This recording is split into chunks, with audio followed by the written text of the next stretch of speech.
And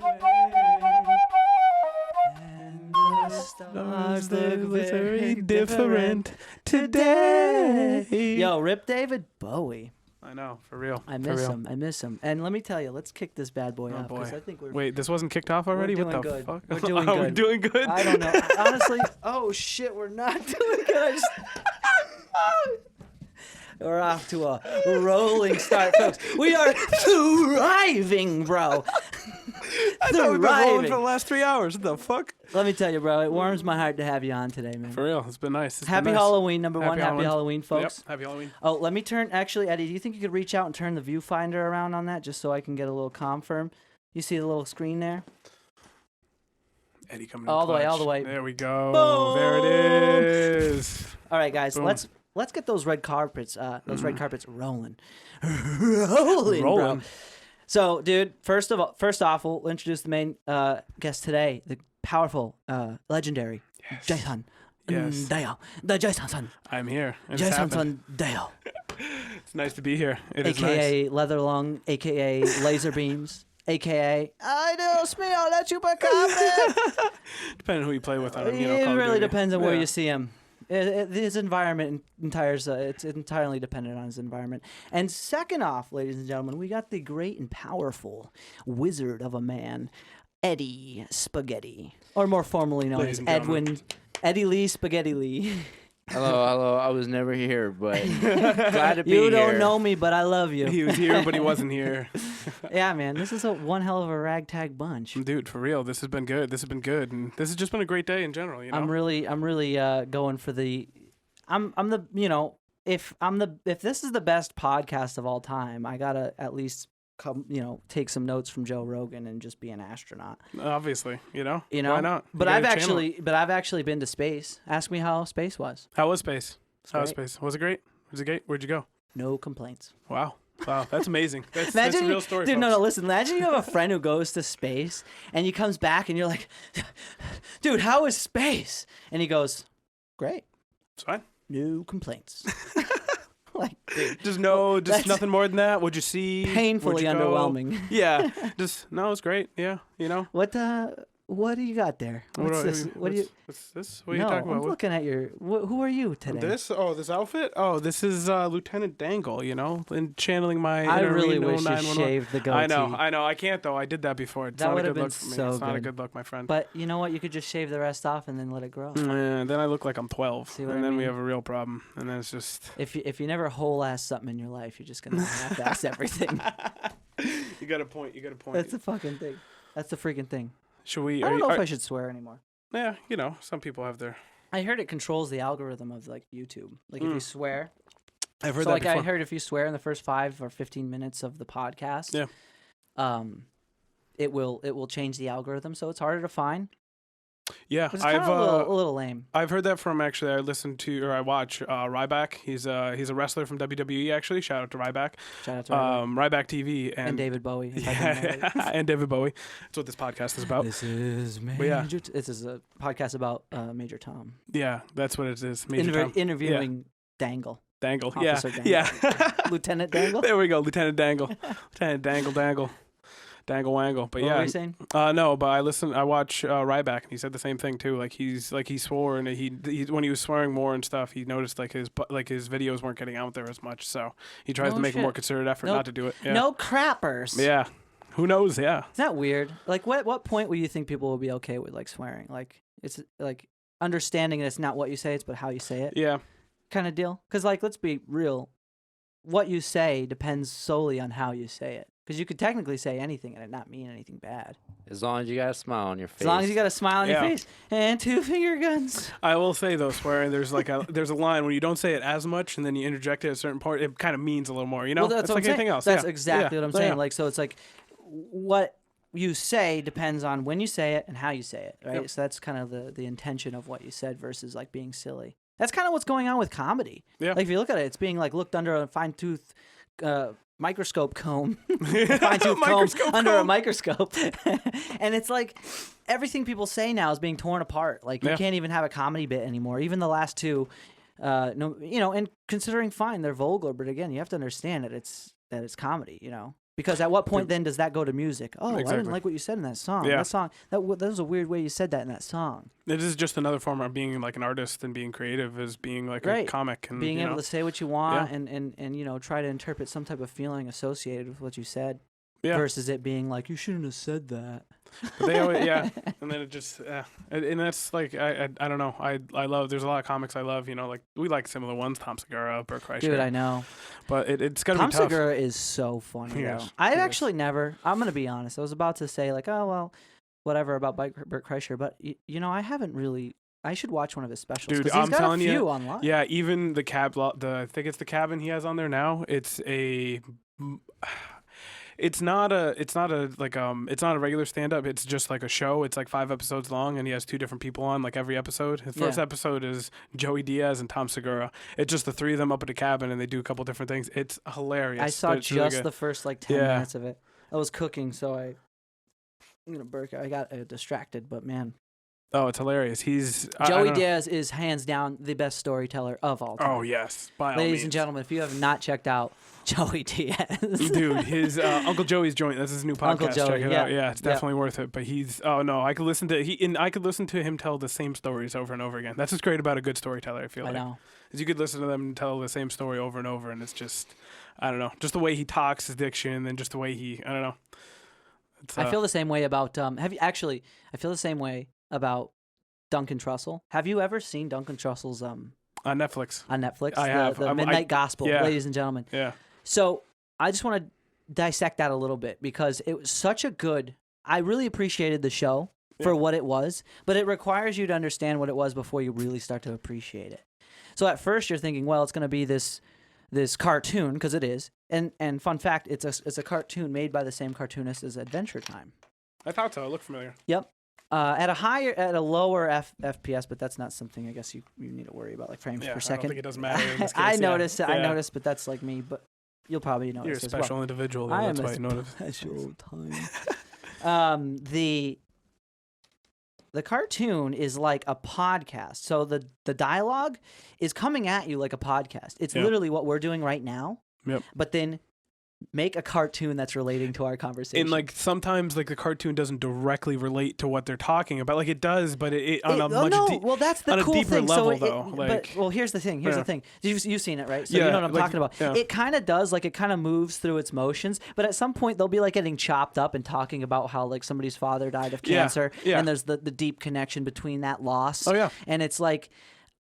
Honestly, it's worth an It's worth if you're a sucker for intellectual type of conversation, and it's funny because he even makes mistakes along the whole series where the guest will be like Duncan, and he's like, Clancy. My name's Clancy. You know what I mean? Like, not Duncan. And he goes, oh, sorry. You know what I mean? They left that in, and I like the genuine touch on that. And in the beginning, it's kind of weird, but dude, it gets heavy at the end. It does. I didn't watch it. I think I watched like an episode and a half. I do want to go back, but the first episode. Dude, an episode and a half. I know. How dare you, I know, sir. really. How dare I'll be honest, at first I didn't know what to expect out of it. Pecking at this thing like a freaking bird, bro. Dude, this mic. With my beak. I need to get new stands. I think these stands. These ones came with it. Yeah, they're not bad though. Not bad. I guess I'll make it work. Just hating on the studio here. Yeah, you know. You gotta kind of be hard on yourself sometimes. Yeah, you do. You gotta be harder on yourself personally. I think you gotta. No, dude. I'm telling you. Dude, that's how you end up thriving, just bro. Always being hard on yourself. Down to the bring it down. That's what you want, man. I'm telling you right now. And that show did such a good job of portraying those feelings associated with like change and stuff. But no, dude. That first episode was with Dr. I know he has like really wild guests on. Yeah, that first episode I thought was actually it was really good. It's, like especially from what they were talking about. But I forget what it was. Dr. He's got a TV show and stuff. I can't think of his name. He has a podcast on Your Mom's House. What? Tom Segura? Yeah, it's part of his like. Oh, Dan Pena? No, Dan it's a Pena doctor. was, No, I wouldn't even know. Don't even ask me. Yeah, but now you got me thinking of Dan Pena. Oh my God! I wish I could. Let me see if I could honestly pull up a clip of Dan Pena right now. Have you ever heard of Dan Pena, Eddie? No, sir. How about you, Dale? No idea who you're talking about. I'm pretty sure you're just making people up. No, you're dude, lying. Dan Pena. So like Gary Vee, Tony Robbins? Yeah. And all these inspirational people. Dan Pena is the most hardcore freaking motivational speaker. I'm just going to put in best moments right here and see what comes up. Just batting 1,000. You know who's really good that I find motivation You're poor. Teddy Atlas. He's a old school boxing trainer. He treats everybody the same. Like shit. Never underestimate dude, it's like a music video. What about the porn stars and the infidelities and the payoffs, and now he's separating kids from their parents? And you're talking about all presidents for the last 100 years, the same. Kennedy builds a tunnel under the fucking White House to get his fucking hookers in and out. I mean, I go on and on and on. But this guy is like filterless, dude. Which Sally and I rode on a plane from South America with a few years ago. I am jealous he came up with a scam before I did. Now, making money. I want to say I love some of his he like says some crap that's like, I don't care about nothing, dude. People pay tons of money to go to his seminars. Shit. He's got a freaking mansion, sorry. I don't know where, but he will have these business-oriented seminars with people who want to succeed. And he's like, you want me to show you your future? Show me your goddamn friends. I don't have any friends. He goes, if you're going to just go farting around, then you'll be just farting around for the rest of your life. And he just goes on and on. Is this your way of saying you don't want to be friends with me anymore, Mike? Yeah, dude. Well, this is your long drawn out way. I see how funny. It's kind of awkward how I have to really watch the fights. Break it to you, bro. Let's record a podcast, and this is how it goes, huh? You're kind of cramping my steez, No, I get it, bro. I get it. It's the short shorts, isn't it? Well, it's about everything, honestly. Yeah, it's all right. No, it's fine. Don't get yourself carried away now. It's the whole package. You want to fit in. You want people to like you. Why? Because you've had poor fucking role models. And who's your role model? Mommy, maybe daddy, an older brother, a grandparent. How were they made to be put in a position to create high-performance people? And most of the people that you hang around with are mental cripples. And I'm not here to insult your ethnicity, but I will. I'm not here to insult your religion, but I will. I'm not here to insult your gender, but I will. Because in the real fucking world, nobody gives a fuck. Political correctness is nothing more than a manifestation of lack of fucking self-esteem. Wow, ruthless. But dude, is that not the truth? Yeah. Let's go through life right now just for a second. Nobody fucking cares, bro. Yeah. And it's like the sooner you get over it, the sooner you're free. Yeah. Then you can go hiking, climb a mountain, ride your bike, swim across the river. You name it, control bro. what you can control, though. Huh? You gotta control what you can control, and that's it. That's just it. So once you figure out that the fucking world doesn't give a the freaking world. Can't swear. He already swear. You're too late. Probably did it a million you're in the times hole by now. now. Well, you know what, dude? Whatever. There's no coming back. Once you start understanding that, you find yourself in a tranquil position to just pursue doing things that you want to do through life. You know what I mean? Think about how much energy people put into supporting and defending their opinion. Yeah. Does that breed a functioning and efficient individual? Like, ask yourself that. How much energy do you put into defending your opinion? It's so much better to just be like, I guess, towards others, like, whatever. Yeah. Versus constantly just like banging at the door. Yeah, that's why. I mean? Like, that's why, like, social media. That's kind of what's going on. Like, and to one another constantly, versus just doing as you do. I like to think of like a farmer. He's got his things and his thoughts, but he's just doing his thing, you know? Yeah, kind of like that. Like, that's why, like, I don't bother with the Twitter. Like, I have a Facebook. I got an Instagram. I don't really do much on Instagram, but... And you totally reminded me, folks, ladies and gentlemen, No Phone November. So I promised I'd create some type of guideline, and we're going to just kind of do it off the cuff. And I had some things in general, so feel free to add into it, you too, Eddie. Cool. So I'm doing a No Phone November. This is tied to, if you haven't seen it already, the Netflix original, whatever, Social Dilemma. It goes into... did you see that yet, Eddie? Did you watch it yet? No, not yet. Oh, come on. I know. That's all right. Watch it after this at some point. Right after this. Right after this. We'll put it on right now. We're not doing anything. The show is about essentially how much society has changed internally from just, or not internally, but how much the the social media, I guess, social media platforms, the internet, the phone, how much it's kind of tied into our lives. And it makes it so apparently clear that it's a serious addiction. Yeah. Whether you like it or not. But that addiction is being encouraged in a strategic manner by other parties, right? And that's those parties that own social media, this and that. So you have to kind of, it's a good time to pay tribute to that and understand if you're able to look at the time you spend on your phone, you might become a little bit more efficient and happy in your life based off of limiting how much information you get in. Yeah. So let's go over the guidelines really quick, first of all. And what I'm kind of thinking about is that, okay, so first of all, Apple or Android, obviously it doesn't matter which one you have, you can limit how much time you spend on social media. So here's going to be the rules, and I'm going to put them up right here. Okay, so you'll see them in front of us. Right here. Conjure my magical powers. Yeah, and so, okay, so first of all, make sure it's anything that's scrollable. Jeremy, shout out to Jeremy. He actually made a good point. Things that are scrollable. The claw, right? Anything that is scrollable, put that in the same category. The only things that you can leave, so that's going to be, I'm just going to name off the few so you understand the category. Put all of these in the same category because you should have that option. And it's going to be Twitter, Facebook, Instagram, anything social media, of course. Might as well throw Snapchat in there. It's scrollable. Yep. And TikTok, ladies and gentlemen. I love TikTok. I've said it a million times. I probably shouldn't. I think there is an algorithm that messes that up as well on YouTube. And you and your algorithms.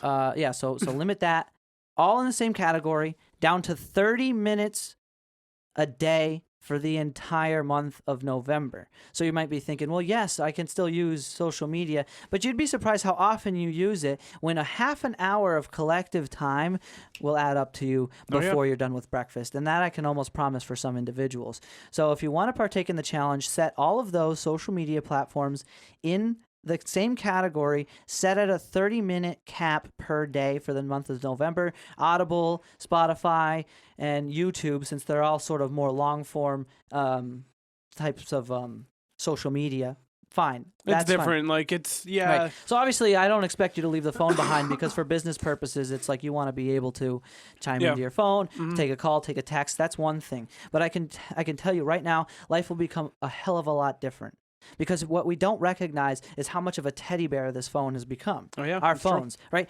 When was the last time you left your house without your phone? Like, that doesn't even happen by accident. Oh, no, and even if I do, like, I have to go back and get it because you can't go. Yeah. Yeah. Actually, you know what's funny? It's crazy. You ever watch Portlandia with Fred Armisen? And, I have. Portlandia's great, They have an too. episode where Fred Armisen forgets his phone, and they're going, and he's like, no, it's fine, it's fine. And then the whole time he's like, oh, I probably have so many texts. All these people probably tagged me in this stuff. Like, I'm probably missing out. But he's like, no, I'm fine. Carrie keeps going, oh, let's just go back. He's like, no, it's fine. Yeah. It's a real It's an issue. Freaking issue. And it's more than just an aesthetic or a teddy. Well, I guess it goes back to that teddy bear factor. Is that if you're in a position where you have nothing to do, boredom will first off trigger you to watch or look at something, and most of it's going to pertain for a lot of people that is towards social media. Yeah, and so. From even a time factor, but also from of making your imagination so stagnant. So it's more of a challenge or an experiment that you would do on yourself to see what you're going to do. Experiment. What are you going to do when you're bored, you can't pick up your phone? Yeah. And that's a simple but very deep question to ask yourself because it's really boredom that stifles productivity, right? At first. But when you have nothing else to do, and I can't tell you how many videos I've watched on this, you will end up doing the things that you like doing that are far more productive than scrolling. Because let's be honest, scrolling's a little bit more easy to do. It's mindless. It's less productive. I mean, I can't think of anything less productive, right? It's on par with breathing. You mean it keeps you alive, but like let's be honest, it's just sort of.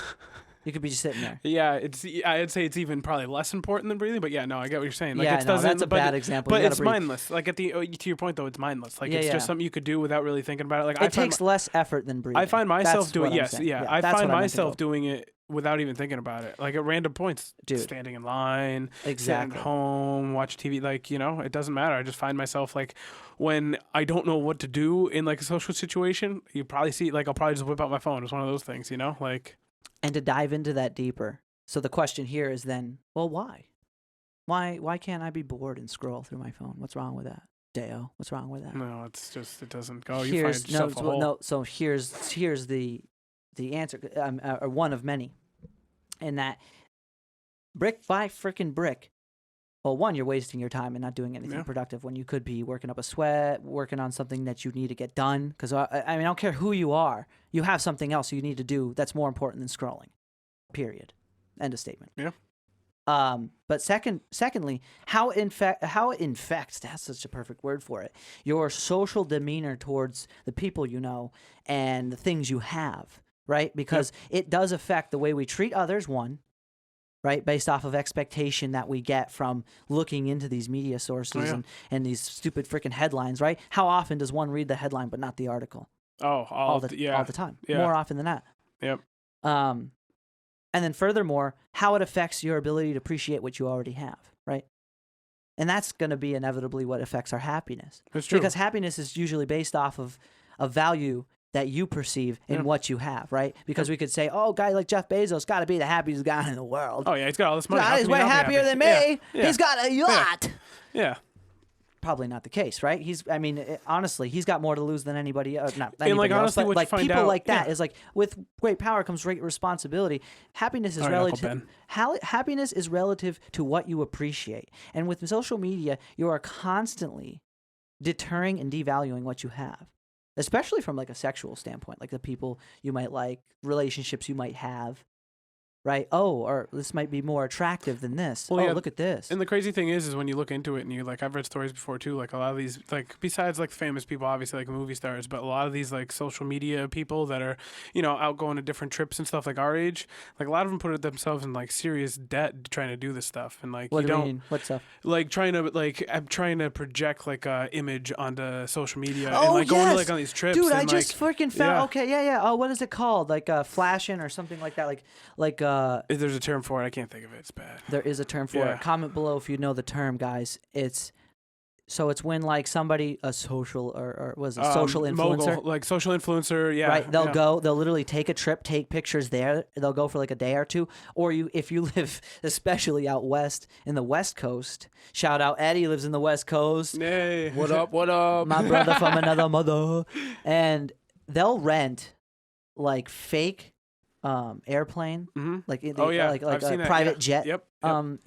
Just the inside of the private jet just to take pictures. It doesn't even take off, and they're just sitting in No, it's not even a private jet. Yeah. It's a room. Oh, built yeah, like that's a right. private I've seen jet. that one, yeah.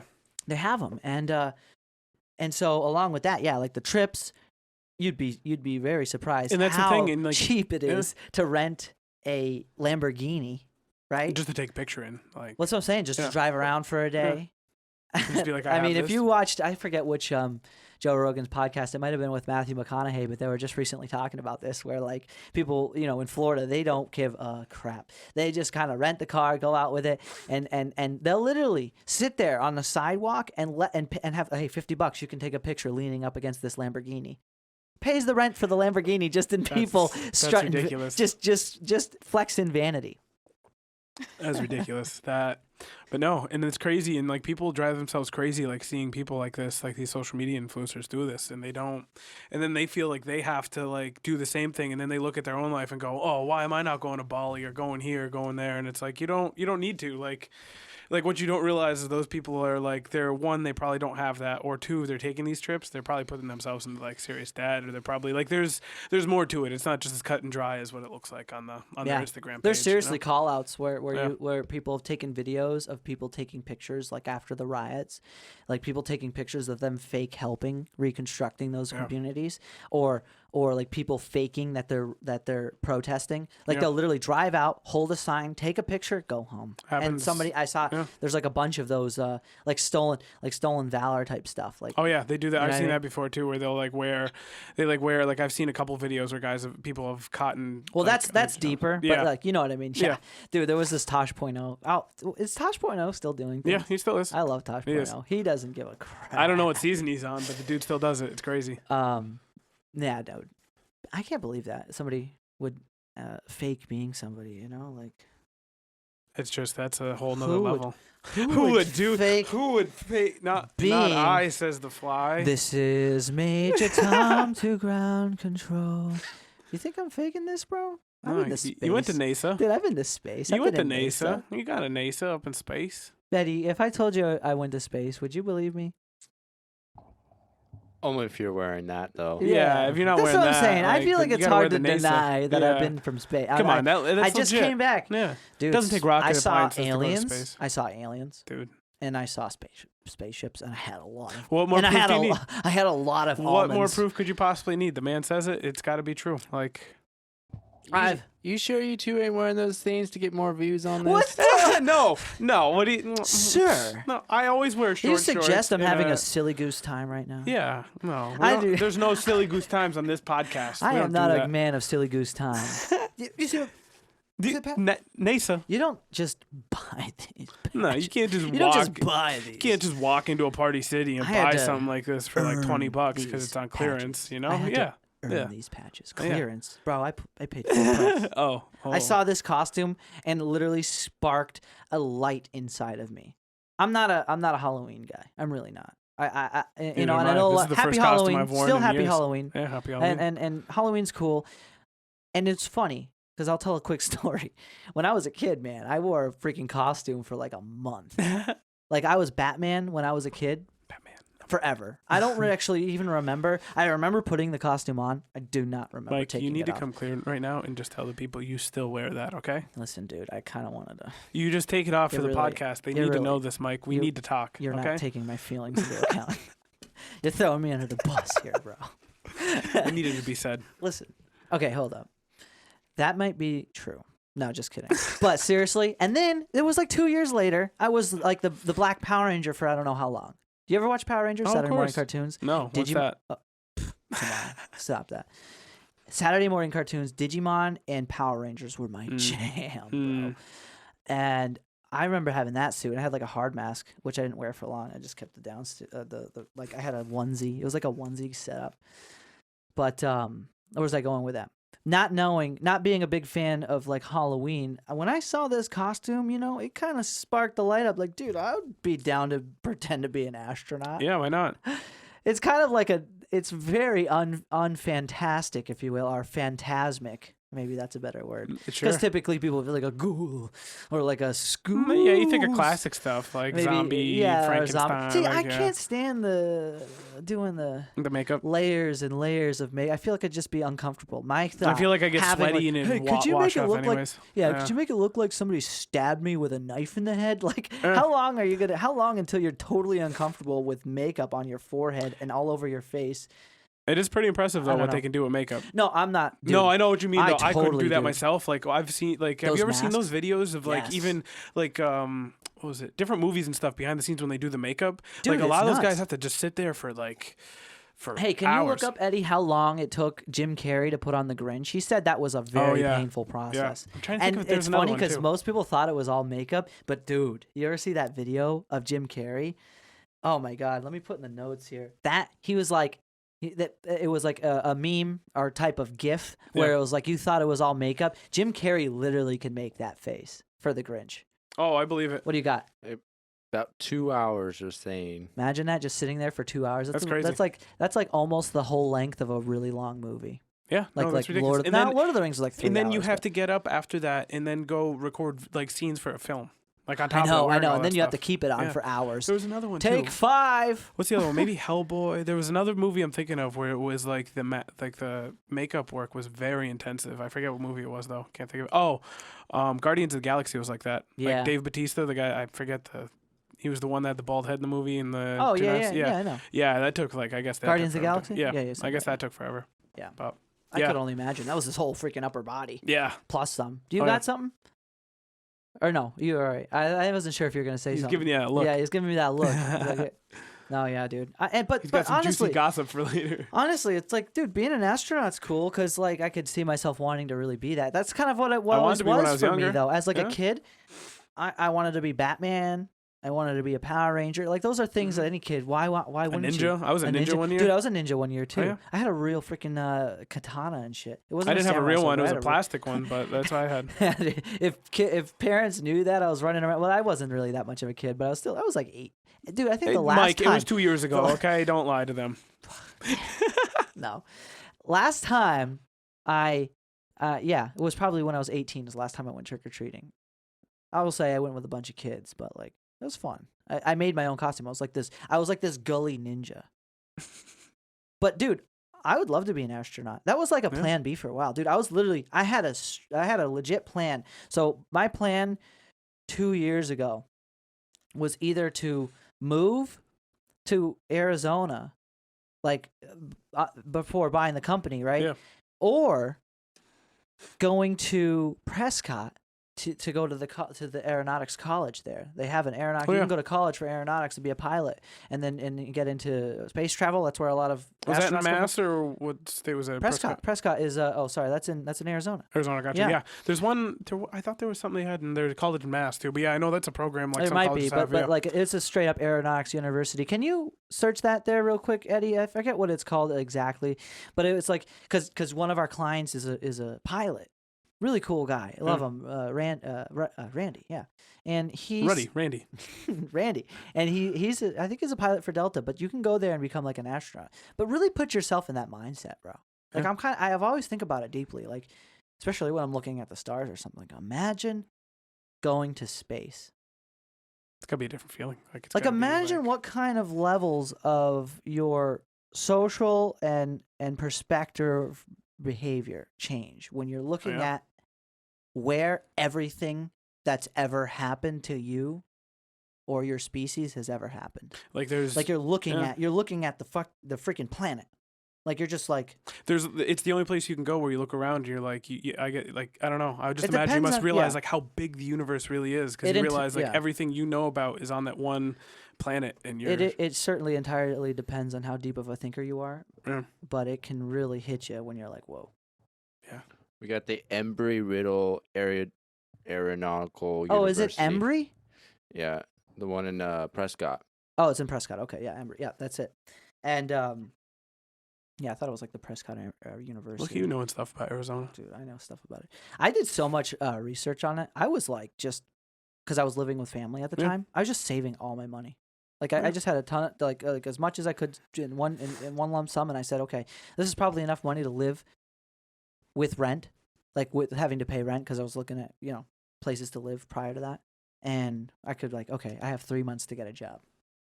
Plus, it's always kind of a fun thought to think, well, what kind of performance would you have if your back was against the wall? You know what I mean? That's true.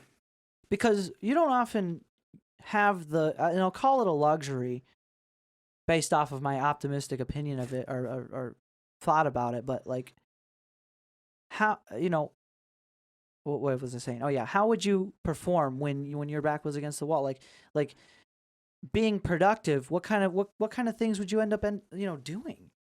Yeah, like some people like they perform because we don't get that very often. It's so often in our life where we're always fed, we always have some type of cushion or fallback. Or I guess like a better way to look at it too is like when you don't have that safety net, like when you don't, maybe not when your back's pushed against the wall, but when you don't have that safety net in life and you just have to like, when you just hit rock bottom and there's nothing left. How keen would your ability be? And I shouldn't say, and I hate to go like rock bottom with it because that's typically like mental, physical, and everything's just like being total. Like I'm just saying like really having to hustle. Like because I question whether I've ever put in 100%. Personally, I'm just thinking introspectively of that. Like, how often have you put 100% in, and then on top of it be like some instinctual feat of survival? Like, I gotta make it. Like Eminem has a kind of a story like that. There's a lot of very successful people who have those kinds of stories where they've had literally no option.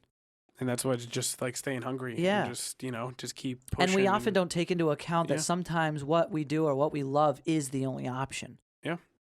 And we still will. I mean, without that perspective, you end up giving up on that thing. You gotta look at something, know that you like doing it, know that you love it, and then just do everything to do it. right? Exactly, and you can't just even if that means doing it for free. Yeah, and even if it means like failing at it once or twice, like you got to be okay with even a few more than once or twice, and you got to be okay with failing at it and not succeeding the first time. Hard, sucking. Yeah. I mean, we just watched like UFC, like that's a classic example of that. Of just shout out to the 254 card, man. Oh yeah, that was great. That was the last one, ladies and gentlemen. If you're UFC fans, what a great fight. Yeah, that was fantastic. I'm blown away because so this was Gaethje versus Habib. We found out it's pronounced Habib, and what a master! What a freaking wizard! He's just. I've never appreciated ground game. So UFC, for those of you who haven't listened, and I'm sure most of you have, but it's an MMA fighting style, right? I feel like at this point, like even if you don't know, follow it, you got to know. You got to know. So it's essentially competitive fighting, and you can be on the ground or laying down, or not laying down, but grappling. It's not just standing. It's not just boxing. It is so crazy because I've never really appreciated ground game, but God. Some guys are born with it, but he's a master, and like especially when you put it in perspective. I was wholeheartedly impressed. Oh yeah, especially when you like think Habib's. About like Gaethje. Gaethje also has like a background, like he came in with a wrestling background and he's just learned striking over the years. Yeah. He was known as a defensive wrestler as well, and he just like he picked him apart. Khabib doesn't care. Like it's a different mindset with him. I don't know. He's as of now, in my opinion, one of the greatest of all time. He said he wanted to be pound for pound. He deserves to be pound for pound. He's now tied with with GSP and I believe John Jones for most consecutive wins. Yeah, you want to look that up, Eddie? Khabib's record, because you're absolutely right, man. It's crazy. It's just he's. But watching, I'm just saying, if you haven't watched the highlights of 254 UFC card from Gaethje's and Khabib's fight, I mean that was like. Do yourself a favor. Go back and watch his first fight all the way back. He's so good at it. He's so good at it that you're learning what he's doing. Yeah. Like he's teaching what am it I looking up over here? Just type in Habib, sorry, but it's with a K. Or just so do for us, UFC longest UFC winning streak. Yeah, and it should come up with the list. You'll be able to see he doesn't have any losses. He doesn't. He's 29-0 in his whole MMA career. He's such a powerful fighter. Yeah. It was. I've just never seen like so. Stand-up game is fun because it's punching and knocking out, exciting. And there's a lot of technique. Obviously, that's what makes Gaethje so exciting because he's known to be a stand-up fighter. And that's where he went wrong. It's just such a fact with Habib when he would get people down like that. He would just pick them apart. Yeah. Piece by piece. He waits, like, and that's the thing, like, his striking has gotten better to the point where he can wait now and he can get you lolly into a false sense of security where you're like, all right, this is stand up, and boom, before you know it, it's on the ground and you're done. But Gaethje he's very disciplined. What do you got there? Well, they haven't updated Google yet. Because right now it still says Anderson Silva. Well, it has 16. What's after him? Where's Khabib at?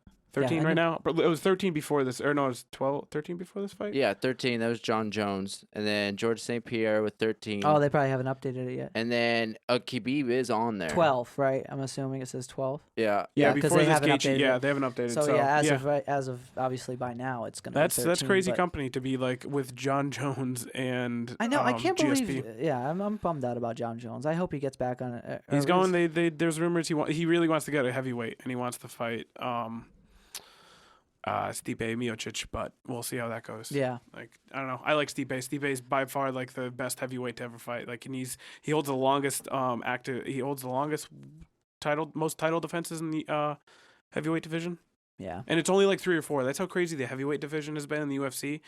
Stipe Miocic has only defended the belt like 2 or 3 times, and he holds the most title defenses for a heavyweight in the UFC. Like, putting that in perspective. I know. And meanwhile, like guys like GSP, they defend the title like 12, 13, like crazy amount of times. Dude, it's crazy how much effort people put into certain things, man. Yeah. It's just like the level of discipline you need to end up being a fighter on that caliber. Yeah.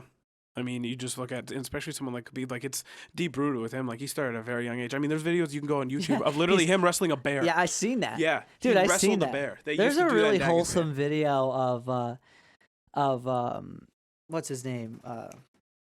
He fought Mayweather. McGregor? No. Pacquiao. Like running into Mayweather and like, oh man, I kind of want to pull it up. I have no idea. Oh, here it is. It's such a funny. It's just so cool to see people who have been like competitors for so long just be totally cool with each other. What's it even after? I wish I watched more boxing. You know. Oh, dude, I got into. What's up with Mike Tyson's fight? Oh, it looks good. We should get together for that. That looks really good. Him versus Roy Jones. That's who it's gonna be. Yeah, Roy Jones Jr. The best thing you can do, in my opinion, is I did this like a couple months ago when this stuff was kind of getting ramped up with them and hyped up. Yeah. Is go back and watch YouTube videos of the two of them back in the day. The two of them are they had it down to a science, especially Roy Jones Jr. It's absolutely amazing to watch his highlights. He was a boxer as well? Yeah, he was a boxer as well. Dude, I will say, man, Tyson's highlights get me fired up. Oh, there's no way. Like watching him now at his age, like being the kind of shape he is and get back to where he was is just amazing to me. I don't know. It's crazy.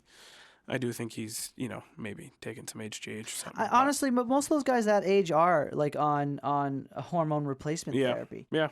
It's kind of not surprising. I mean, especially when you see the way Tyson moves at his age. That's dangerous for a man like to go up against like Roy Jones Jr. having to deal with that because Tyson looks jacked again. Like, it's a little obvious. It's like, dude, you gotta be on. And Tyson's that type of dude where you can see it. Like when he flips the switch. Like I watched some old highlights. Like he flips the switch, it's game over for you. Like don't even try to like mess with him. I know. What? I can't find it. Sorry about that. I see how it is. This is how it is. Promises me something, and here we are with nothing. Dude, I'm gonna become an astronaut. I've just figured it out. Dude, can I go with you? Yes. I'll throw away in the bags. Come on. Absolutely not. Come on. Do you think you could take the G-Force training? You ever seen videos of that? Yeah, I don't know. I've seen between the videos I've seen and then have you ever seen the videos of the people in actual airplanes that they take for like just rides and like jets and stuff? Oh, when they go down? Yeah, like they record them of just like fighter jets. Yeah. Like they'll take people on like rides and whatnot. Like Cowboy Cerrone took a ride on a jet with the Blue Angels one time. Oh yeah. But yeah, watching like those people that are like uninitiated, I guess, to like being in those planes, like no, thank you. Yeah. Between that, but watching you pass out almost immediately yeah. because if you're not ready for that kind of G-force. Like, what's the G-force? Just type in G-force for roller coaster, Eddie. Were you gonna say something, Eddie? Oh no. Oh, okay. Formula One, I know they like Formula One, like F1 racing. They do like sometimes they can get up to like 5Gs in some corners. Like some is it 5Gs? It can be like it can change, but yeah, for them, I know for them it can get pretty high up there. Maybe not 5. A little fun fact too: if you want to leave the atmosphere, you need to go 7 miles. Oh, sorry, is it 7 miles per minute? Yeah. You go freaking 7 miles per minute to leave the atmosphere. And I was diving into some of this stuff because I keep seeing it pop up. Yeah. This flat Earth crap. You ever look into that? Did you ever go down the wormle? No. Oh, dude, it's a great wormhole to go down to. Is it? It's a funny. Well, the reason why it's fun is because there's just a real legit group of people who believe the Earth is flat. Yeah, there is. It's a real thing. Yeah. And it seems hokey or funny or something like that. But there's like literally people who think the Earth is flat. And there's just no disproving them either. There's no well, some of them. It's funny some because of them are really dude, it was okay. So let me keep diving into this before I go there. Well, I'll just say there is a Netflix video movie that the head of the Flat Earth Society, as they call it, did a bunch of tests in a Netflix video, and all the tests failed. Well, did you ever the guy was it back in the summer? What do you got, Eddie? For the G-forces, on a roller coaster. Yeah, it's about 6 for the top roller coaster. Yeah, that's crazy. What's the G-force? How many G's does like aeronautics training have? Well, I just looked that up. The jet fighters. Yeah, fighter jets can pull up to 9G vertically. And you know what's crazy too? But they go up to like 30. They can go up to more, but you know what's crazy? You know, like the Blue Angels and stuff that do the stuff at the air shows? Yeah. They don't, like most fighter pilots, they'll wear like a G-force vest. The guys that do like Blue Angels and stuff, they don't even wear a vest. Like no G-force vest to try to like, it kind of diminishes the force. I know. There's like air pressure and they have a but those guys, they don't even wear the vest. So they just do it. Elevation mask on or whatever. They just deal with the G's just like. Just straight up. Yeah, like they have a whole I watched the documentary when I was young. Discovery had it on how how you get into the Blue Angels and like what they have to deal with, and they have a whole like breathing thing that they do, and they like stress. There's something about like tightening it up or relaxing their muscles, and like they do something with the legs and like breathing in, and like it's a whole. No, dude, being a pilot is something I've really always appreciated. Like really looked up to in a sense that would be a really cool job to have. That was always something I looked where into you wouldn't for a be while, thinking about it as work. It's for a different two kind reasons. Of job, one, it could possibly be just very exhilarating. Yeah. But 2, and this might be a tribute slightly to 1, is that you're really doing something with your life in this very delicate balance. Because you're shooting around in a piece of iron at hundreds of miles an hour. And sometimes you got like torpedo missiles, like you got like armor, explosives like your arms. on you. Especially a fighter jet. Holy crap! And the like versatility. Those things cost. The plane alone can cost like. A couple $100 million. Well, something the ridiculous. plane goes down, you're dead. I mean, there's systems. But that's what I'm saying. Like that, you're also flying around this big, like expensive piece of equipment. Just don't mess up. It's something. Just like it's something I think even if I got into, maybe at my age I could still be a pilot, but I feel like we're not too far from that being completely automated through drones. Well, like through simulations and like somebody's in an airplane and flying it in the Pentagon or something like that. Drones. I mean, I think drones are best. Well, example. drones, Raptors or Predators. Sorry. The Predator drones. I always think of Arrested Development when Buster is in the military and they have him as a drone pilot. Oh my god! And he thinks he's just playing. Yeah, he's just playing a game. He thinks he's just playing a game, and then they finally tell him like it's not a game, and he freaks out. And they try to call a medic, and for some reason they're like they're in a shopping plaza or something. Like it's a whole it's like funny episode. Sounds like Arrested Development. Yeah, that was a great show. But to completely debunk something, I saw that this is a new one from the Flat Earth Society, and they're like. They go through all the statistics. The Earth is moving at 54,000 miles an hour and spinning at 1,000 miles an hour, rotating around a sun. And most of these statistics are going to be a little probably off. So rotating around a sun at 23,000 miles an hour or whatever, and then the sun is shooting through the space at 150,000 miles an hour. Why do we have the same set of stars above us? At first that blows your mind a little bit. You're like, oh my god, because you'd think the stars would always be the same. Yeah. But there's been constellations for the past since human history, right? We know so much from them based off of the zodiac and people's belief systems, and even Egyptian construction was built, based on stars and stuff, right? Yeah, based on the symmetry and geometry from space, which is totally beyond me. Though, what was I getting at? So you're totally set aside. Like, well, how's it? Yeah. So how they're all the same? The reason they're all the same is because everything in the sky is moving proportionately to us because we're all in the same galaxy. So the stars you see, if you don't know this, it's important to know if you want to debunk this, that all the stars you see in the sky are in the same galaxy as you. So galaxies, and then there's the universe, right? There's a solar system. There's a galaxy. There might be a local system as well as a cluster of galaxies, and then the universe, right? So when you understand that, it's like, okay, well, everything's going to be moving in proportion because we're all moving around a black hole or whatever's at the center of a galaxy. But constantly. Also, like, not for nothing, but there's a reason why we can't always see, like, when us living in our location, you can't see every constellation all the time. Like, you can only see. It does change with the seasons, because of the and I feel like that's enough proof right there to kind of debunk it. But I remember there was a guy recently, maybe in the last year or so, like he was trying to build his own rocket to try to show like that the world is flat. Yeah, and he actually ended up passing away on a second try. Like there's a video of him going up there and like he made it pretty far, and then the thing just like it malfunctioned and it. Dude, you know what'd be mind blowing? What I'm wondering is if the same constellations, which wouldn't be possible, can be seen from Australia. Because on the southern hemisphere, the moon is upside down. So I would assume, based off of where you are, if the Earth is round, that you could see different constellations in Australia. And I think you can. Can you look that up? Are the stars different? Type in, are the stars different in Australia? Because that'd be impossible for them to be the same as the northern hemisphere. No, well, that's also why, like when there's different moons and stuff, and like, or if there's a planet that comes close enough that people can see, like, there's only certain areas you can be in to see that kind of stuff. You know what's a really wild experience? Seeing a planet from a telescope. I saw Jupiter once from my uncle's telescope. Really wild experience. Because you're like, holy shit, I'm looking at another planet right now. Yeah, like it's a whole other planet, and it's way bigger than Earth too. Like 2 Earths could fit inside that spiral you always see. What do you got? So, according to Google, stars rise in the east and set in the west, just like the sun and moon do. But depending on where you are, not all stars rise and set. Right, because the hemispheres, I would assume. Because if you're looking up in Australia, you're looking you're looking, you're up would be parallel to the facing direction of Antarctica. You might have just lost me right there. Yeah. If you are in the southern half of Australia, looking south at the sky in fast motion, the stars there, including the Southern Cross, go around in a circle. Type in this. Can you see the Big Dipper in Australia? That would blow my mind if you could.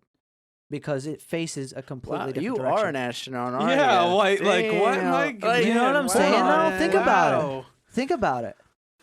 I don't think you will be able to. You can certainly. I mean, see I'll the be moon. honest. You kind of lost me. I'm trying to stay but I get It's the what, no, I first get what thing you're that saying, came up in 100%. Google. Ooh, What? really?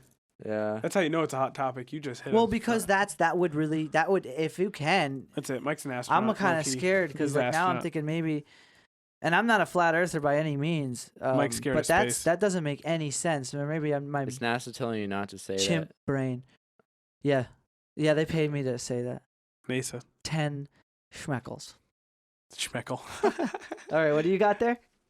For southern hemisphere dwellers who want to see the Big Dipper, you must go north of latitude 25 degrees south to see it in its entirety. Okay, so then there you go. Because that's the big debunker, right? If you go to the southern hemisphere, your night sky is different. And the moon is also upside down, I believe. You could type that in to prove me wrong or right. I think it's. You're really making them work, man. You got. Well, it's kind of You got them working more than me, because man. there's probably people who really think that. Like I said, you gotta imagine. There's somebody who thinks that the Earth is flat. There are. That's why there's a term called flat earthers, my friend. I'm just having trouble. I'm having trouble believing. You're obviously on the same wavelengths as some other weirdos on here because Dude, well, that's what people are looking up because the question comes up because obviously the average person will say 99.9999% of people. Let me just finish here. 99.9 whatever percent of people definitely have never been high enough to see the curvature. Maybe I have, and I just haven't told you. But just from a overall perspective, there's just no way from a Circadian geometric standpoint that there could possibly be flatness. Everything's round. Yeah. Even like cells are kind of structured in a. But it's hard, at the spheroid. same time, like it can be hard to kind of comprehend like the fact that like. Because it's weird, like you walk, like it's flat, like this is flat, like you put it, like we put a level here, it's gonna say that it's flat. I've seen people put yeah. a ball on the ground and go, "Why isn't it rolling away?" Think about that. I'm like, bro, Dude, chill. Would you get anything else, or go a quick intermission here? Well, side note, well, not really a side note, but I think it's a worthy goal to travel the world to see if the moon is upside down or not in two different Is places. it- that's is a it in goal there, for though? us? I think that should that's my new life goal. Is I wanna Is travel it the no? world. Is see it it's upside down in the seventh? Oh, in the seventh yes! layer of hell? What do we get? No, in Dante's Inferno in this. Southern hemisphere. Is it upside down? Si, senor. Si, senor. All right, time to use the casa de baño. Potty Ready? break. Potty break. The cop is about to interrogate the NASA officer over here. For being we're back, by the way. Are we back? Interrogate me for being a secret flat earther with a NASA costume. Yeah, we had a long discussion about this. We think we finally got to the problem here with Mike. I think we've. I'm a closet flat earther. Imagine being a closet flat earther. It's on the cord's on the right side, so if it feels weird, just give it the old. No, like this. What if I don't want to do that? You What if I don't like it have like to, this? bro. Can I jive like this? Is Live it your okay? Can life, I brother. can Here, come forward. Scooch in I towards shouldn't all have the way gotten up. towards me See, because I you're all got the way. up and I know. Look at you, too relaxed, man. My costume got me all caught up here. So Oh, too this is so soft, bad. bro. You're too soft. You gotta stay hard, man. Really great book. I keep referencing it in the last few podcasts, but Can't Hurt Me by David Goggins is so good. What's up, bro? Dude, it's bad. Wardrobe malfunction to the max, I tell you. Okay, here we go. I got it. This guy. Okay, now we're back. Oh, we're back. Back from an intermission for some Take more two. silly goose time. Yeah, it's been a heck of a silly goose time. I'll Silly tell you goose what. time. It's always good to have these once in a while. I feel like, as people don't have these enough, and it's good to have once in a while. Just like a good Gotta. old, fashioned silly goose time. I think about it's funny you say that too, because I think about the importance of like laughter. Like, you don't think about it, and this is going to be somewhat of a pun saying that, but when you're laughing, you're not thinking about anything. If you notice, you achieve like a really hard state to achieve through meditation, which is a completely empty mind. And when you're really laughing, your mind is completely empty. If you ever pay attention to that, it's kind of interesting. You're kind of just go blank, and you really just like feel something for what it is for just a moment. Oh yeah, it's cool. I don't know. And see, I wonder how therapeutic something is like that is, just to be able to have like a good laugh, you know? Oh, it's got to be really good, honestly. Like, I feel like when I can, especially after a long day, when you can have just like a good-hearted laugh, like from a TV show, just like somewhere, and you can just have like an honest laugh. Like, it's what's always great about playing Call of Duty or Warzone with you, or just video games in general. Like, just talking to you, it's always like your comedic timing sometimes is just perfect, and it's always. What's that? When we play like Warzone or something. Oh or man, whatever. those are like the best of yeah, times. It's always good. It's good. Rather from a the best of conversational times or the worst of times. From a conversational standpoint, Oh, yeah. because it's like silly goose time. I can't tell you how often sometimes I'll get crap for just being like silly, and sometimes we have laughs because of it too. But it's like if you're going to play video games and you're all business, like you gotta chill out. Let's be real. Unless you're getting paid. You're playing video games. Unless you're getting paid for it, like you gotta chill out maybe a little bit. Exactly. Yeah. If you're like some streamer and you're trying to go for tips and all that, and I could see, why a lot of people would get very absorbed into a video game, because I've been there. Though, when you really think about it, it's like if you're not just goofing off and having fun while you're playing video games, and you're really doing it to like only just to win, because I'm sort of going through a set of mind that I had years ago now, but like you can kind of get into it too. You know what's funny? It's when you really are on a good roll, you start to value that feeling like a lot. So then you're like, man, we gotta try to win again, Yeah.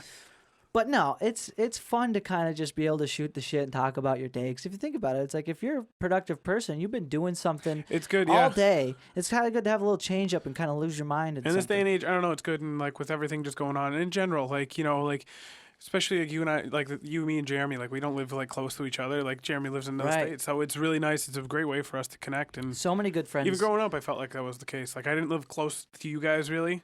Like I lived on the outskirts of town a bit, but it was just a way to be able, like when we were younger, to just communicate with each other whenever and like be able to talk to each other. I'll be honest. So when we all played like online role playing games, we had built relationships with other players that lasted years. Yeah. And all we would do was play video games together and talk about stuff and talk about life. It's huge. And it's so I don't think that's really mentioned that often. The kind of social network you end up building through meeting people and playing video games with people online. Because when we were kids, we did that so much. Oh yeah. So to give people sort of an insight on what developing certain social skills and certain social groups was like in our generation, it was interesting generation, like we're 50 years old. Well, like if somebody's 45 now listening, they're not gonna, really have. They might. They might have played video games, or somebody's 55, right? The point is, like, there's a lot of people who didn't have a portion of their summer vacation or their weekend as a kid, or whatever time you had and spent on other things, because the technology just wasn't there, and so you end up developing all these really cool relationships with people you've never actually met. Yeah, and sometimes you never do. And you get met. I remember getting introduced to so many other cool games and playing those cool games with them. Like we knew one guy, and I remember like he ended up having him and his wife had a kid. He was probably not too much older than us. And we played Xbox and all these things. It's just kind of cool how like your friend group can grow like that. Again, and it's big. Like I think now, like there's big communities, especially with the streamers and stuff. Like their fans like become like it's community that way, and it's like I think it still does happen, but yeah, for some reason. Well, it's with the whole party system. Yeah, with the party, it changed. That's kind of cool. That's why I kind of appreciate that you are playing with a different console, because now when we play on cross-platform, because PlayStation's better as well. We don't have the master. Just saying. No, dude, PC's the master. Yeah, console. Yeah. It's got to be. Yeah. The what was I saying? Oh yeah, so the party system really. The party system really dismantles that, or rather gets rid of that ability to talk to people you ever met. Because think about the short time we've been playing, we met up with some awesome dude, Chop. Shout out to Chop Cycle. Yeah, shout out to Chop Cycle. I wonder if he'll ever watch this. We should get him, play a game and be like, yo, watch the podcast. And he was like, dude, we should play this game type, right? And we were playing Call of Duty, for those of you who know what that is. And and it was so much fun. We had such a blast. Yeah, it was one of the new like game modes that came out with last season of Warzone or something, and we just jumped in with him one day, and it was, I don't know, it was great. And I was playing with him like last week or something. Yeah. Like just randomly he joined, and it was like he's a fun dude, but it's like you miss that with the parties and like. I know. Yeah. Because you can't talk to anybody. I miss it on 2K. Like me and Wyatt play 2K, and like we just stay in the party, and like when we play online with other people, we don't hear like our teammates and stuff, and so like it's different. Like remember Call of Duty 4 back in the day, like. I know. That's Such where a blast. Well, that's where really boys became men in those lobbies, you know? Dude, like, honestly, where it really started going down is like Halo 2 for me. Oh yeah. Because that was before the party system. Because that was a very probably the most popular game on Xbox. That's by far the original Xbox, and MLG. It was such a cool game to play because their online multiplayer was really just. They probably, I feel like they definitely set the bar, but it was like that had to be like the first. Obviously, there's like Doom and other ones that were like in Quake that were popular online and stuff, but I think Halo definitely changed the game. We had a fun childhood. Yeah.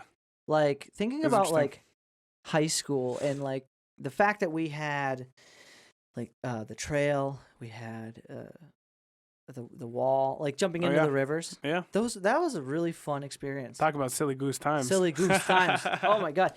I honestly attribute so much of a lot of different things, but I really feel like I'm almost in a way healthier, especially times like this. I wonder, I'm like, well, when I was growing up, how many really radical different environments did I submit myself to? Like swimming in like rivers and weird lakes and ponds. Especially off the wall. That back river, in the day. dude. That was God. like you probably would be immune to everything in the universe. You're lucky, like you don't have a third, fourth like I arm always, growing. because dude, there was one time we were swimming in the river and there was just fish with like fermented heads, like missing heads, just drifting down the river. That's fine. And in the river, too, the specific reason, too, why it might be questionable is because it's upstream from a ton of textile factories from when Palmer was still a mill town 100 whatever years ago. If it probably 100 years ago. That was a dam. What we jumped off was a dam that was built in 1914. And I think there's even pictures of it if you Google. You could see, because I remember when you looked across it, you could see the other side. Like there was another like flat spot across there's the an river. elevation control. There's those, whatever they're called. They're like... oh man, ballast tanks. Yeah, and you could kind of see there was something like it was. If that's the right word. Yeah, that you could see like it was a wall, like there was something that went across the river at one point. Because I remember you could see that, and then there was something else too. But and there's pictures of that and the bridge next to Tenzars and Three Rivers, or where Tenzars used to be. That bridge, there's a picture of when it was first built. I don't know if it's a picture or a drawing, but it was just really old, and it had like a really cool illustration. It's like, wow. Crazy how long ago so much of the infrastructure that still remains over there. Yeah, I know. There's other towns like that too. Chicopee, there's like Holyoke too. They have a lot of those. Dude, I did so much biking at the Quabbin. Yeah. Oh yeah. That it's like I always think about that when I'm there. Like they flooded that whole thing. Oh yeah. It's like a town. It's crazy. Like how did they end up figuring There's multiple towns. Right. How did they figure out like if you fill this with water it'll turn into a reservoir? Because they've done it before too. Like when you look at, I've looked at a map before of what. Got some guy out there with a checkboard. Yep. The spot. Yeah. Did they have? They must look at elevation, just like the elevation of it, and they see. My timeline's all messed up because I'm thinking to myself, did they have airplanes back then? Probably. It was a long time ago. When's the first airplane? Did the computer die? Oh, shit. Shoot. Oh, I do have my charger, actually. I should have probably brought that in there, huh? Yeah, it's okay. Yeah. Honestly. But yeah, airplanes were probably before. But still, like, I imagine, like, they look at the elevation. But it hadn't been the first time either, because if you look at a map of, like, the water because, like, the water from the Quabbin ultimately feeds to Boston. And there's, like, a couple more, like, reservoirs it hits along the way before it actually gets to Boston. I know. That's a long pipe, man. Yeah, goes a long way.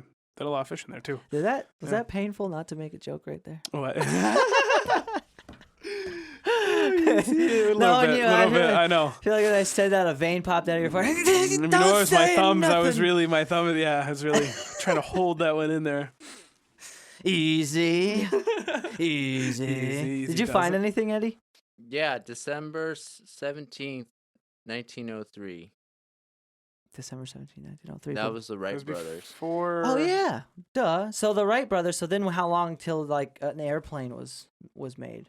Like you could use. Am I saying like a lot? 1912 probably, because that's when like World War I was, like around there. I want to say like 1912ish maybe, if I'm correct. But that's like World War I. They had planes. And then the main question then would be, when was the Quabbin made? I want to say that was early 1900s. Could have been maybe even before the turn of the century. Somebody's screaming at the computer. You know what's weird to think about? 1945. You know what's weird to think about when you look at when you go look like anywhere from like 1898 to like 1920s, like we're kind of living that. You know what I mean? Like we grew up in 1999, but we're just like, I don't know, like we're. Wait, say that again? Like I don't know, it's a very unique thing. We've grown up at like a turn of a century. Like we were born in the 90s. Yeah, and we were born right before. It would have been even crazier too. 2000s. Imagine being born in like the early 80s and being an adult for the turn of the century. Like as a kid, my recollection of that is there was I knew a lot of people who were worried about Y2K. Oh yeah, that was a big thing. Seinfeld had a whole episode about it. Back in the good old days when you only had to worry about the world ending. Yeah. Like think about that. That's even better than being convinced that the world is going to be miserable. And that's kind of what's going on right now. You know what I mean? Yeah. Like that's the main situation, is the deep underlying worry is that the world is just going to be an absolute miserable place to live. I feel like it's an easier burden thinking, the world's going to probably end. Like that's okay. Well, we're all going out in a shebang. What do you got there, Eddie? Construction on the Quabbin Reservoir began in 1936. Wow. Filling commenced on August 14th, 1939, and was completed in 1946. Wow. So it was around There the you Great go. Depression. Was that there? Yeah. Well, yeah, around like World War II-ish, around there. Yeah, so 1918 was the planes. Great Depression, wasn't it? I don't know. 1920s, a little before World Oh War yeah, II. 1920s. That's Yeah, right. probably. That was the last time there was a big pandemic too. That was the flu. Yeah. Isn't that weird? That's another really crazy conspiracy. Every 100 years on the 20th year of that century, there's a pandemic, and it's been like that for the last. Sounds like we years. need to just survive and see if it happens again. You know? Yeah. What did you come up with, Eddie? Great Depression was August 1929. Okay. Oh yeah. So that was had to be March right, 1933. Yeah. Around the same time, like, because World War II is a big reason, like we were talking about earlier. Like World War II, like really helps with that. Like get us out of that at least. Yeah. Oh yeah, because they're building all the tanks. That's Yeah. so crazy. Tanks, planes, everything. But yeah, like thinking about it, like okay, Narubu or whatever the conspiracy is, Narubus are gonna come into the planet. I feel like that's just so much easier. Well, if it happens, it happens. At this point, I mean, who knows what could happen. There's an asteroid the size of Texas coming for us. It's like, I feel like they say. Fun fact, back to the galaxy thing. So the Andromeda Galaxy is the closest one to us. I love space facts. Okay, what's the name of the show that Neil deGrasse Tyson had on Netflix? Directed by Seth MacFarlane too. Oh, really? From Family Guy. Oh, no kidding, really? Yeah. I don't know what you're talking about. I know he did a different one. Odyssey, Space Odyssey, okay. or maybe it was. Damn it. I know I'm not going to remember it. It might have been Space Odyssey. But anyways, he goes into this really detailed description of what would happen if you were to be able to live for like 1 billion years. It's going to be a very long time till it happens. Yeah. But when two galaxies collide, it is so much more and less climactical than you would think. So you think, well, two galaxies, these are two bodies of cosmic bodies clashing into each other. Yeah. But what really happens is that they just end up dancing and then combining together. There is actually, because of how far apart every star is in a galaxy, there would be no collisions. There's no way this guy doesn't work for NASA. I'm telling you, Eddie. Dude, There's no it's way. so freaking crazy. So it doesn't end there, right? Not only is there no actual collisions, the time it takes, and they call it a dance, for those two black holes to combine into one can take another couple 100 million years, or like 400 million years or something like that. Yikes. So what that would look like if you still lived on this planet, would the freaking nights would be maybe half the brightness of the days, but your light would be coming strictly from nebula and cosmic gases. Your night sky would be like neon pink, neon green, And that would last for 400 million years. Something out like a Highlander. Like There would be a planet. So in other words, if you're wondering if bioluminescent plants can exist in abundance, there's probably a yes to that answer to that question. Because there's got to be planets out there with life and inside of a galaxy that's combining, dude. So imagine the kind of plant life you would see at night. it's gonna be nuts. It'd be crazy. Speaking about night plant It'd life, be like the Avatar. You ever see that movie? oh, that's beautiful. That's really Great movie. But dude. if you watch on Netflix, actually speaking of Netflix, they have a really good documentary on it's like wildlife at night. But they did a really good job, like with this high-tech night cameras and stuff. They like record like just these different animals and how they interact at night, and these different these plants that actually glow, and like you're talking about like luminescence. It's I don't know, it's crazy. Like there's some really cool. We ran into some bioluminescent. I think it was moss. It was mold. It was it was probably mold. Is probably moss. Some type of fungus, I think. And I know fungi. I'm a fungi. We're all a little bit of a fungi, and it was so cool because we're like, what the heck is this? It looked like somebody broke a glow stick and like poured it on something. Oh, yeah. And it was we cracked it open, and the inside of the wood, it was like bright green. Wow. It was like finding kryptonite and like snapping it. There's some really cool. It's like what are those little like the little things that they glow in the water. They're like little little organisms. I forget what they're called. But they like it's the same thing where they glow like that luminescent. Like I just had a funny thought though. If the night sky was that bright, I'm probably wrong in saying that there'd probably be a lot of bioluminescent plants, because that wouldn't really be like a contributing factor to survival. It probably would be something abundant on a planet that sees very little light. Yeah. And some plants might need it. I don't know. And create. Well, because they'll glow at the night. Maybe. At night. I don't know. I'm a scientist. No, you're from NASA. See the patch? You're from NASA. It's different. I'm an astronaut. Like, how are you supposed to know stuff on Earth? You're from NASA. You know the NASA stuff. I'm the good old Major Tom, bro. Is there firefighters in space? Yeah. I'm a firefighter in space. Damn, son. I wonder. Imagine that. I think you would just have like a imagine having to deal with a fire on a spaceship. I wonder what that would be like. Forget about that, bro. People complain about their job. Listen. Yeah. You're like, that's the cool thing about the whole voyage into space, though. I mean, it is on such a level of delicacy that you're acting on strictly the grounds of doing things for your species. Kind of what we were talking about earlier. There's no more division in what anything is that you've thought of before. There's your home with humans and rain and, cloudy skies or sunny skies. And then you're out in space, completely torn from that environment. I couldn't imagine the people who are going to be like, yeah, I'll go to Mars. Bro, you're not coming back. You don't go to Narnia. I don't think anybody. You don't go to Narnia? And it's not that I don't have faith. I don't even have a wardrobe. This is my wardrobe. No, but I think about that too. Yeah.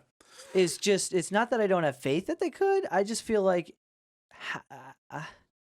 like that's the weird thing. Like you're gonna build a spaceship, like going back to Halo. Station. Like, did you ever read the Halo books? And dude, that's a deep book, man. Yeah, I never read it, but there's a lot of deep book. Like I know I've heard about it. Yeah, there's a lot of like they have a few different ones, but just like how when you read the books and stuff, you kind of get an idea of like what they're trying to put, like the point they put across as far as how they travel through space, and it just seems so complicated, and especially when you try to travel anything past like the moon, basically. You know what I mean? Well, the curious thing about Halo is that I feel like there's a really good chance that artificial planets will be a halo. Yeah. It's not that far. It's not only that it's not far-fetched, it's I guess the opposite of that what I was going to say is it's extremely possible. Because if you're to create artificial gravity, you would then need to create G-force in a certain way. So if you had a massive structure, just like if you saw Interstellar, just like that, some huge cylindrical planet that was just spinning. If you could get that surface to spin at a certain speed, and then on top of it be able to maintain an atmosphere inside of it, you're golden. However that works. Oh yeah. Right? you'd be able to live on that planet because you'd be stuck to the ground. You could look up and see your neighbors. Problem is, then the Covenant comes in. Those elites are very pesky. And no one likes the grunts either. You know, it's just, it's Dude, bad. I'm so serious right now. This is how, bro. Where does Master Chief fit into this? On that. You must not be looking at me right now. Lieutenant Dangle, I am Master don't see Chief, bro. This is how John. What was his name? John 117. John 117. But didn't he have a last name? Oh, he does have a Halo tattoo. Booyah. Master Chief. Yeah. Master Chief, dude.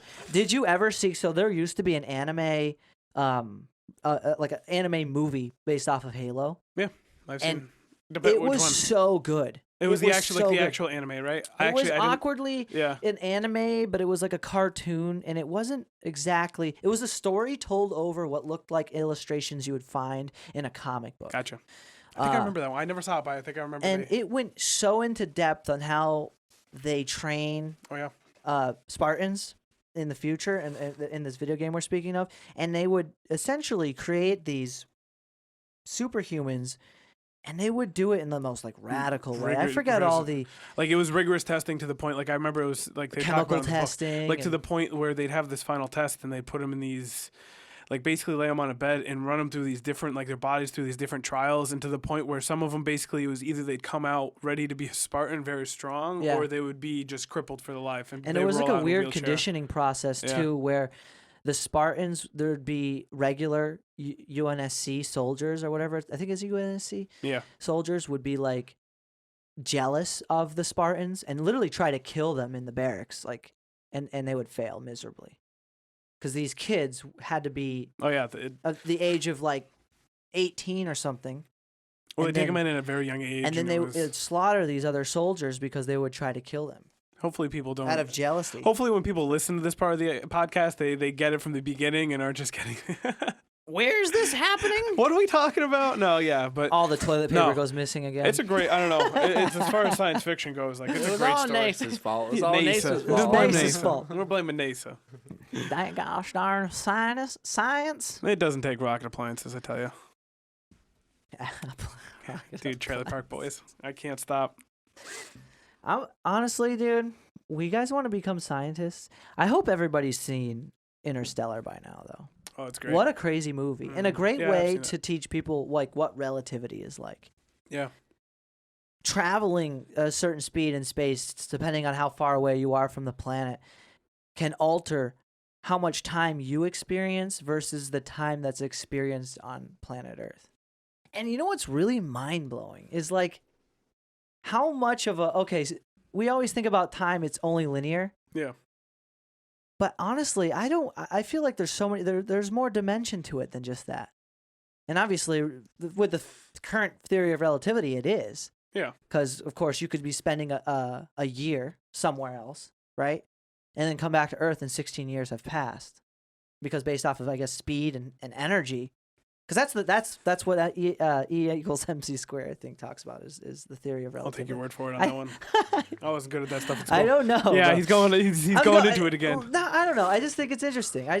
Mike, just tell us your how would you live your life, really taking those things into account? They change. Think about it. If I told you had a month to live, what would you do tomorrow? What would I do tomorrow? Yeah. I don't know. And I was like Master Chief of when people are gonna die. What does that mean? Meaning I'm just the best at it. Yo. You're the great. So you're telling me the Grim Reaper? Die in a month. I just do an ocular pat down. You're dead. You got 30 days, bro. I'd become the night man, opposite of the day man. I'd be thriving, but I don't know. Bro. I guess that's a question. Like it's always. I don't know if it's a good question to ask yourself, but I feel it is though. It's exciting because. Yeah. You could die in a month. Yeah, well, yeah, I mean... It comes down to really how much do you value your own time of being alive and young. That's true. You don't want to, don't let the time slip What would by. 75-year-old do right now? Have you ever really talked to somebody who was like 80 and had like a really deep conversation with them? Not in a while, I don't think. Dude, I do that shit a lot. with clients. I and just have like really cool conversations. Coming up to random people and just starting to like, hey, sir, do you have 3.5 hours? I'm Yeah. trying to think about time. I and want to talk. EPCLC squared. And I'm a astronaut. I'm a spaceman. You got a minute? No, but like through work training people, you do a lot of conversing. And yeah, definitely. I'm telling you, man, it's like really eye opening to think now's the time to like just do everything you can to like your life. I think about that. Like, what is it gonna be like when we get older and we look back and like it's gonna hurt. Yeah, it's gonna hurt. You won't be able to do a 16-inch, 25-inch vertical jump onto a box. I told or the day I climb a can't mountain. do that. The day I can't do that, that's the day I give up. You know how much I like my jumping. Deyo just goes head first off a cliff. I can't even jump onto a box. Forget about it. It's over. It's done. You know how much I like my vertical box jump. But no, it's like, I don't know. It's something I do think about, and that's why I just like to. Are you thriving? Yeah. Are you thriving, bro? Then it's just surviving, bro. Yeah, like it's crazy when I even think about it. Like in the last, I'm 26 now. Yeah. Think about even the last like 5 years for me personally. It's just like I don't know. I know didn't expect how I'd be where I am, but it's. You ever amazing. think about how fun it might be to go to like another country and like build something? I think about that a lot lately. Like, I wish I could actually talk to somebody about that. Imagine going to another country and like meeting a whole other group of people and then like contributing to like building something. Yeah.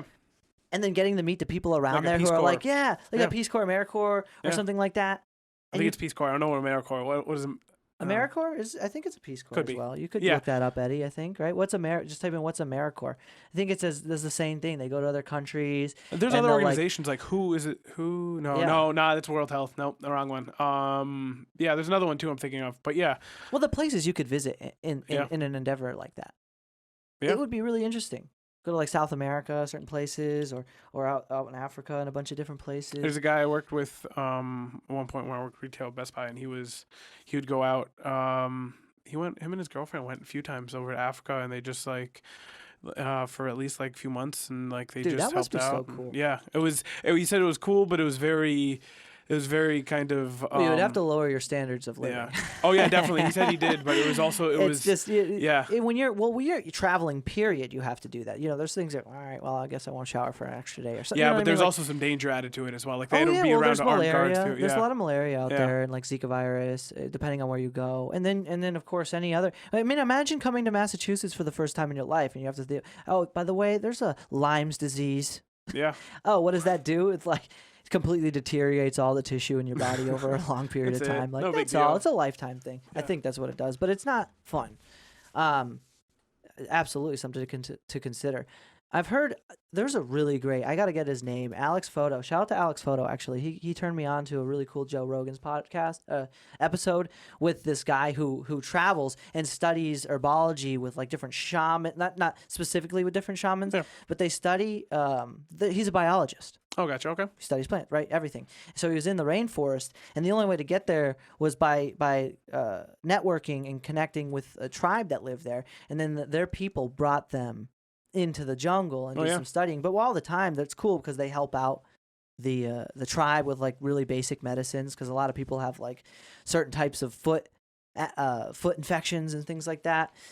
And he was talking about how he was helping them out and fixing those things, and just some of the aspects of getting to kind of experience those different places, but also understanding like what kind of immunizations you need. So a lot of those vaccines can be pretty crazy to take, especially for malaria. I heard there's some weird adverse effects for malaria. The malaria shot. Oh yeah. I mean, even sometimes like you can get the flu shot, like it hurt, like sometimes it just hurts like arm or whatnot. But yeah, there's weird things. Because all of my clients get the flu shot, and they're talking about how like sometimes all their joints will hurt. Yeah. But I'm assuming that's just going to be like due to some type of inflammatory response related to that's the something autoimmune system. my girlfriend's explained to me before that it's a whole thing with like well, because you're giving yourself a flu immunization is a type of the flu it's that you piece give of- yourself yeah. that's weak and that your autoimmune system Yeah. can just deal with no problem, and then you get the antibodies from that event. So I wonder, like, how it's different. That's such a weird thing to get into. That's the thing. There's so many, especially in times like this, there's so many people weighing into what's going on. And they'll be like, oh, I'm a physician. And not to completely discredit most physicians, but I think it'd be more appropriate if there was more information being distributed by pathologists. And if there, I mean, that's if there is. I'm sure there's probably right now. Yeah. But most of the time when you're hearing, oh, I'm a doctor, you're talking to a physician. And I wonder if there's any significant difference between what a physician learns and what a pathologist learns. Yeah, or an epidemiologist. I'm sure because it's different. Like there's different and that's why I think like if you have issues when you go to the doctor, like you have your primary care, but then if you have an issue with like your throat or like your nose, like if your nose is constantly stuffy, yeah, like, that's another doctor entirely. Like, yeah, exactly. Or if you allergy, like your primary physician 9 times out of 10 probably won't be your allergist at the same time. Like it's a specialty. So yeah, I'm sure it's probably the same. But I don't know. Going back to what we were talking about with like going to a different country, it's got to be very humbling at the same time to go and see. I love it. I've never traveled somewhere and not really liked it. Yeah. Though I've never traveled to like any third world countries, and I'm sure you can, right? And just like I've always, in other words, had a room to sleep in and a bathroom. Yeah. And these things, you have to understand that those are the types of things that like a lot of places don't have, and it's kind of weird to think, well, how are you going to structure your day based off of like bodily functions and everything throughout a day? Yeah, and I don't know, it's and I would always, at some point I would really like to travel. Like I've traveled before, but typically just inside the US. Yeah. But no, it's definitely, I think it's even really good. In the US, it's amazing how much diversity there is. Oh yeah, exactly. And I think that's why it's good to get out of your bubble. Like, it's always good to get out of like the area you grow up and just go see things and go see, because I think you get a much better perspective when you don't just keep yourself within like a certain area. Talking about that, like how much money people spend on like really random things versus how much it costs to travel somewhere. Yeah. It's really cheap. Yeah. It basically comes down to, do you really want to do this? Yeah, comparatively to what you buy on a monthly basis. Because think about it. What do you think the average lump sum of money people pay for subscription-based services? Oh, me alone? How much do you pay? Too much when I think about it, to be honest. What? Probably no, come on. Ballpark. Probably easily $100. Huh? Probably easily $80 to $100. Oh, $80 to $100. Okay, that's not as bad. Because I think some people with a lot of packages, I'm thinking like some people could spend over $300 a month or $500. Well, yeah, because I got like, you got the Netflix, I got the Hulu Live, that's like $50 or $60. I got the MeUndies, shout out MeUndies, yeah, best underwear out there. Dude. What else? I got the Netflix, I got the Amazon Prime. It adds up, man. Like it really does. And it's convenient. They're really convenient to have. And then you buy like a really expensive phone on top of it, and then some people will complain. You gotta get obviously, bro. Trying to get you a sponsorship, buddy. On stock. Yeah. You want that on stock. So, what was I saying? Compare that to how much it might cost, and people will complain, "Oh, I can't travel, this and that." They buy like a really expensive phone or shoes. Yeah. There's a lot of places you can go round trip for less than $1,000. I think it comes down to and those experiences, even if you can only get a week off or something like that, can change your life. Yeah, they're really maybe a little bit, but in a really good way. I really do believe you got to try it. Anytime you have the opportunity to go somewhere, you really got to just take that. You got to take advantage of the opportunities given you, basically. Dude, Iceland was so magical. Yeah, I was just about to say that. If you guys want to check out what happened, with Jeremy, it was like I have a vlog channel, and it is actually attached to the YouTube channel of this one. It's in the featured channels, and you can click on that and scroll to the bottom, and I have a couple like video montages of it, and it was hands down the most magical place I've ever been in my life. Oh, it seems like it. Because you're like all alongside massive cliffs, like massive mountain cliffs and mesas kind of out there, and it's an entirely the island itself of Iceland is entirely volcanic, so all the rocks and the sand are black. And that's like it's just you feel like you're on a different planet. Yeah, I can imagine. Like you're on the center of the earth. Yeah, and when you just think about in a sense, because that's like Leif Erikson's been there. Was it Leif Erikson? No, was it? Yeah, I mean they're huge into Viking. I met like 4 people named Thor when I was there. Oh, who was it? The Not Mountain even from Game of Thrones? Huh? The guy that played the Mountain in Game of Thrones. Half Thor. Half Thor. Yeah. Dude, he's competing against Eddie Hall for boxing. Lift. Oh, boxing. Yeah, that's right. That's right. They're hashing it out too. He would be an interesting person to see fight. They're so big. It's like yeah, it is interesting. I don't know. I saw some of his training, and I love the guy. I follow him on Instagram, but it was he's got some serious. He's never played, but he's never done boxing before. So obviously, oh yeah, they're power lifters. It's like it'd be interesting though. He just had a kid too. Have you ever seen his girlfriend or his wife or whatever it is? I know. She is small. He's the biggest person I've ever seen. She could like crawl into him and work his him legs like are bigger than he's her. a robot suit. Like he's the Hulk suit. Yeah. From Iron Man. Yeah, but no, he's a massive individual. But yeah, dude. But yeah, people from Iceland, that's just different. Yeah. Like that Viking blood is just different. I'm gonna tell you right now, one of the craziest experiences being there was being in these things called lava tubes, and they were channels where lava would pass through them and go into the volcanoes. Right? Wow. Yeah. Dude, I cannot express how massive these tunnels are. You'd think it might be like the size of us, like, for instance, the tunnel that you might travel through to get to the Logan Airport. Or something like that. Like a tunnel underneath. Or whatever they call it, No, dude. Cathedral ceilings. Like way up. Like 30 feet up. Maybe even 60. They were like way up. At the Vatican. And wide, dude. Probably like 20, 30 feet wide, if not way more. Yeah, no, sorry. Like 30 to 50 feet wide. And it was just so crazy being in there. At one point, he took us to the end of the tunnel. Till it was like, because it was a tour, you know, so you could take us to the safe places, I guess the soft spots, right? So because a lot of it, we even had to do a little bit of like climbing over jagged rock. Oh wow! Because these tunnels weren't just like yesterday; those tunnels have been there in the dark for millions of years. Oh yeah. And fun fact about those tunnels, they're often found by mistake. You fall 30 meters sometimes. You'll be across the surface of the earth and fall 30 meters. That's roughly 90 feet. Because there's no like structural integrity. Well, yeah, because there's nothing. You're finding you're really driving on top of an unsecure ceiling of these tunnels, and they're that large. They fall through and die, but then they obviously this tunnel specifically that we went through inspired the writing of the book Center of the Earth. Oh, wow. Center to the Earth. Or Journey to the Center of the Earth. Center of the Galaxy, or not Galaxy. No. Yeah, Center of the Earth. Journey to the Center of the Earth. The Earth, yeah. I know what you're talking about. I think. And we got to the end of it. He turns off the lights and lets us just sit there in silence for a couple minutes. And then he chimes in and he goes, and this is exactly what it's been like for like 200 million years. That's crazy. Like nothing lives in there. Nothing can get in there, right? And I was like, whoa. My childish brain. I was thinking the whole time how funny it would be as soon as he turns that light off, I nail him in the forehead with an egg. With a raw egg. It's such a random thought.